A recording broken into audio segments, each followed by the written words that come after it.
Inside Kuwait, ABC's Jim Hickey linked with the Saudi Arabian unit, moving steadily forward. There were tanks, Saudi Arabian tanks, spread all across the desert as far as the eye can see. They're deployed, and they were taking up positions, getting ready, quite obviously, for the final push or the final assault on Kuwait City itself. At one point, we saw 3 or 4 trucks, deuce and a halves full up, fully loaded with Iraqi prisoners of war, or enemy prisoners of war, as the Pentagon puts it, EPWs. There were probably 110 to 120 of them in that one batch alone.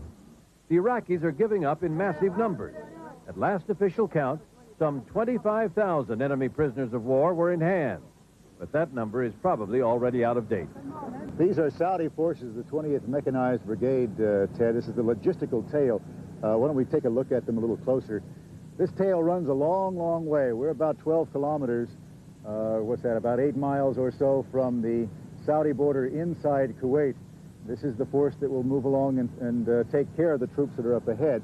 I've just seen some artillery pieces, 135 millimeter Soviet-made artillery, moving on up.